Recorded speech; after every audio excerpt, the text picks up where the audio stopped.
process. Well, the story won't please you if you feel you're paying too much for your mobile calls. Communications regulator ICASA has given cell phone operators more time to hand in submissions on proposed new interconnection fee regulations. Interconnect fees are what operators charge each other to switch calls between their networks. Operators were expected to bring down the fees from 89 cents to 65 cents from the beginning of this month. But Vodacom, MTN and Cell C are asking for more time to implement reductions. Well, I'm now joined by ICASA Councillor Thabo Makhakhe. Good evening to you, rather. Good evening. Thabo, why was this issue still being debated last week when the cell phone operators were expected to have already introduced those cuts? What happened with the timing? Well, as you might recall, there were reductions in March, which really was a result of negotiations between the minister and the operators. But at the same time, we had already started our regulatory process of addressing the cost of call termination. So we were expecting to hold public hearings middle of June, but with the request of the operators, we delayed this, or rather extended this to the 28th, 9th and 30th of last month. It was really to give them time.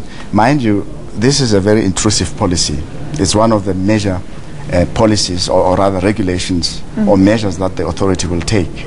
So you should give them time to respond. Yes, to, we felt it would only be fair because it's a public process and we're governed by other laws. For example, the PAYA, Public and Administration and Justice Act, which if you are a public institution like ourselves, a regulatory institution, you have to be seen to have given the public adequate time to make their inputs to whatever processes, especially those processes that are leading to regulations.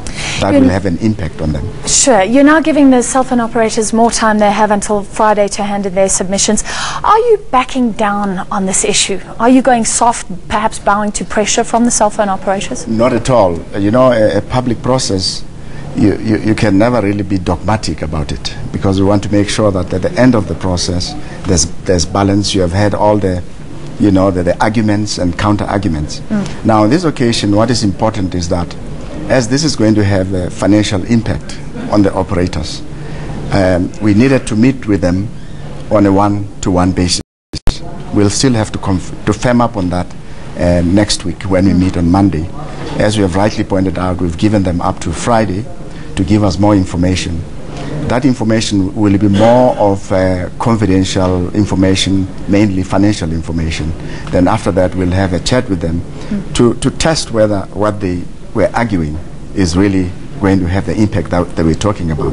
In the public hearings, we couldn't discuss this because it's confidential commercial information. I understand that. Will you also investigate, though, what consumers were saying in that hearing, that, you know, the first round of cuts, as you say, came in March, but they're not feeling the effect, that operators aren't passing on those savings to consumers? Yes, I have to say that one of the operators, Telkom, ostensibly, demonstrably lowered their cost to the consumer. But unfortunately, we haven't seen a similar impact from the mobile operators. They do claim that they have, but then the problem is that their packages, they bundle their packages. So it's very difficult to determine whether this has passed through or not. But let me hasten to say that we have made it clear to the operators that we will start at the wholesale level, and we expect them to pass this through to the consumer. If that doesn't happen within a short space of time, we will have to address directly the retail level. So you will actually monitor that process. Yes, we have indeed. to leave it there. Definitely. Thank you so much. ICASA Councillor Thabo Makhakhe.